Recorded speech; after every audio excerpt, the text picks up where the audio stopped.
2-year-old, Chapter 3, Tracking, page 29. Well, be back in a bit, Pop says, pushing away from the table. Just going to take a little walk. Out back, a few small maples have grown up along a rail fence. Pop uses his jackknife, just like the one I own, to cut a thin 6-foot-long stick from one of those trees. Then he peels the bark off that stick, which he will use for measuring. It's shiny yellow and a scent, which I love. It's bitter and sweet. At the same time, we start off at Miss Euler's chicken coop, a well-built little house with a screen door at the front and 2 dozen nest boxes. Across the back wall, it's spotlessly clean, probably swept out twice daily, painted white with little flowers drawn on the outside walls. It's bigger than most shelters Pop and I have ragged up whenever we stayed a day or 2 in the jungle. Truth be told, it is better made than any of the shanties in Hooverville village. Growing up like weeds all over the land, these days Pop sees me studying the hen's house. He pats the side of it with his hands. Sam made this, he says, a man who always took pride in his work. I peer inside all the nests, but 2 are filled with hens that lift their head to look up at us. Seeing no threat, they settle. Page 30. Back. Making the chuckling little cluck you hear from contented chickens. Another dozen hens, none of them layers, and strutting roosters copy the fence and yard behind the coop. Pop walks around behind the house slow and carefully, his eyes on the ground. I stay 2 paces behind. Here, he says. I look down at what he is pointing at with the tip of his measuring stick. There in the soft earth is the print of a man's right boot. Pop puts his own right foot next to it, presses down to make an impression of his own, then steps back. What do you see, Caw? He asks me. I kneel down by the 2 prints. I noticed right off that the unknown man boot is 2 sizes larger than Pop's. From the depth of impression, he's considerably heavier than Pop's, 150 pounds. I don't mention either of those done dedication through. Pop takes it for granted with all he's taught me about tracking that I'll see much. Picking up a twig, I point to a line at the back of the heel print. Yup, Pop says. Good eye, son. Something made a cut across it. Boot heel. That makes his print like no other. Sorry. That makes his print like no other. Now, there is the left print and another right one. He takes his striped stick and measures the distance between strides as well as the direction that the trail leads towards the woods. Then we commence to follow. Where the ground is hard, Pop uses his measuring stick, laying it end over and until he locates another track.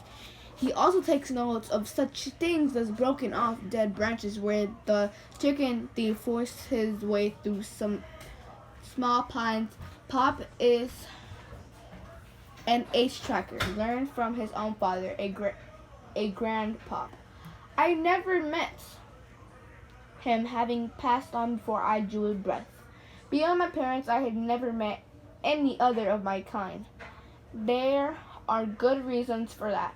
After going off to school, Pop explained he lost touch with his own relations, most of whom passed on while he was away, as did his mother and father. There is no other blacks to be found, he sometimes says. As far as my late mother's side goes, There's no way I can ever make any connection there. That was so even before her. That was so even before her. Sickness took her 2 years ago. Mom had come west as one of the children on an orphan train. Look where, Pop says. Bring me back out of my cogitating. Cogitating. We have gone about a mile and found ourselves on the other side of the woods with an open field before us. There are no tracks, cuts, hills, or otherwise to be seen ahead of us. Thinks he clever, don't he? Pop says. I nod. So what did he do? I point with my chin towards the pine trees behind us where a low branch has been broken off so recently that the sap is still oozing. A branch meant to serve as a sort of broom by a man, walking backward and sweeping away his tracks behind him. So what do we follow? Page 32. I look ahead of us. A 6-foot wide swath of smoother earth stretches across the red soil of the hill. The trail of no trail, I say. The trail of no trail, I say. Pop smiles and slaps me on the back. Lead on, he says. The footprint began again a few feet past the edge of the field, where the pine branch broom, its needles just beginning to turn brown, has been cast aside. I keep following the trail pop a few feet behind me, till the land drops off into a small valley. I recon it is not far from the train tracks, which I remember being on the other side of the next hill. Sure enough, as we stand there, we hear the distant whistle of a locomotive still miles away. Pop pulls out the pocket watch, which he regards as his one and only useful valuable, aside from his service certificate. That paper, to be honest, he describes it as almost valuable, seeing as how he still has to wait 13 years before he can cash it in.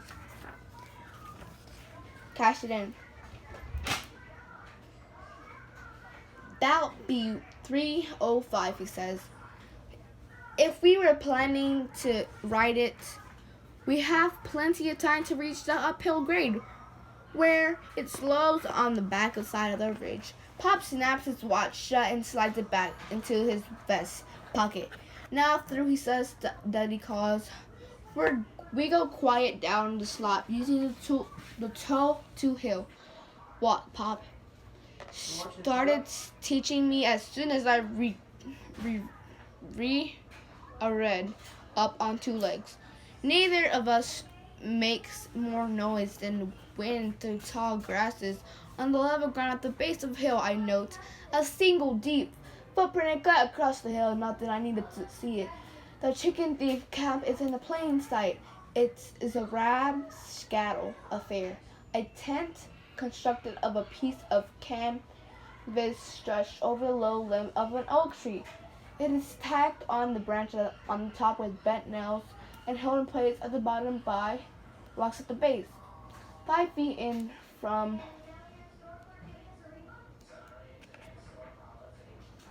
the shelter, a black pot is balanced on the stone of a cold fire pit. The messes of feathers, hacked of chicken legs, wings, and heads off to the left of the pit leaves no doubt that this is our man. 2 boots are sticking out from under the lean-to. As we get closer, still quiet walking, I see the right shoe has the telltale cut across the hill. Though the rest of him is concealed by the long hanging canvas. His feet are in those cloud hoppers. The sound of snoring leaves little about. We've come up unnoticed. Help, no doubt. By the drained whiskey bottle next to the fire pit, I shake my head. Not only is this man making it bad for others, boos my being a thief. He's ignoring The 6 rules of our ethical code. Do not allow yourself to become a stupid drunk and set a bad example.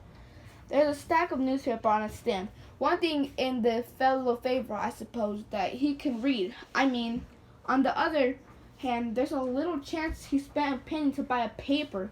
Likely stole that pile from people's porches. Maybe he is just using those papers to start his fire. Pop picks up the topmost paper, which seems to have caught his eye. He reads a bit of it, holds it, sticks it in his pocket. Page 34.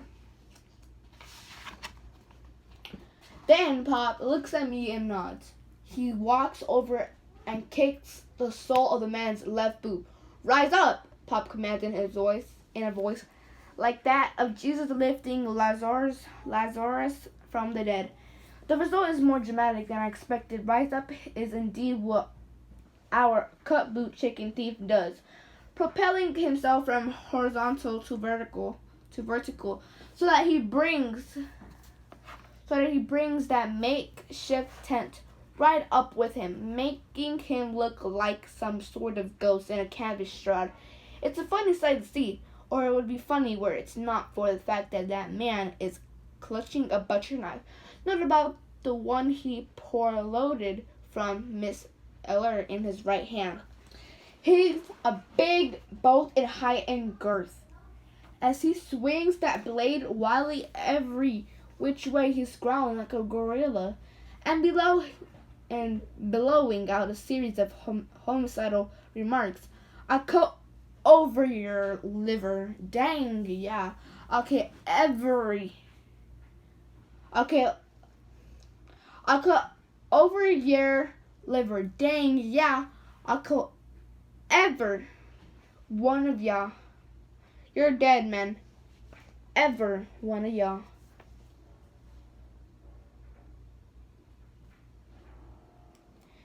His blind solidly, it's cut short by Pop stepping to the side and taking the man's leg out from under him with a quick to the big tramp ankles as the heavy bellied man thuds down hard enough to shake the nearby earth.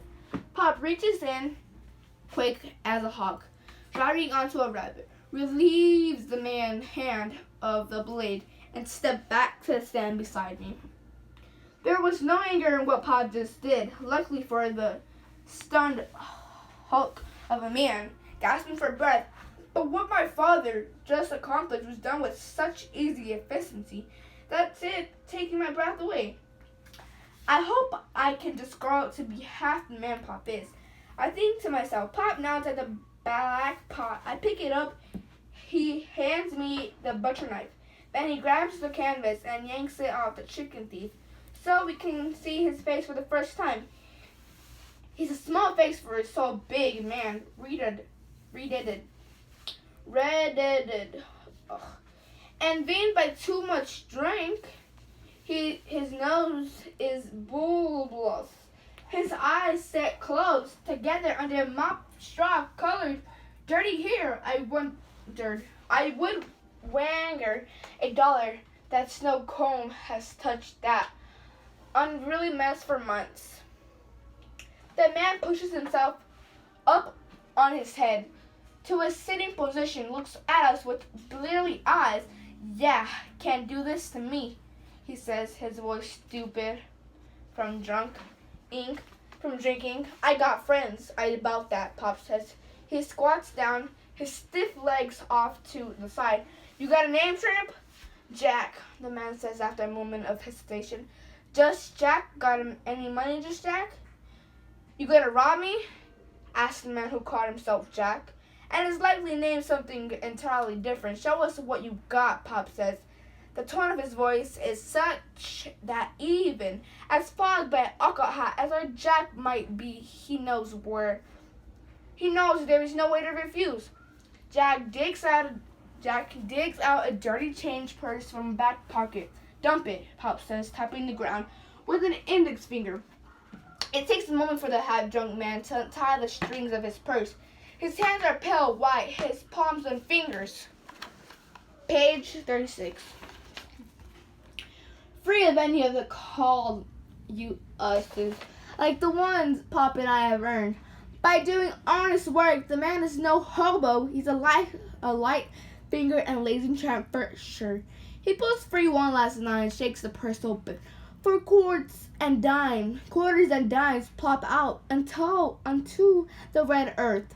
All of it, Pop says, having noted, as I did, that Jock is pinching the purse as it is metal, holding back most of the contents, whining like a pig being prodded.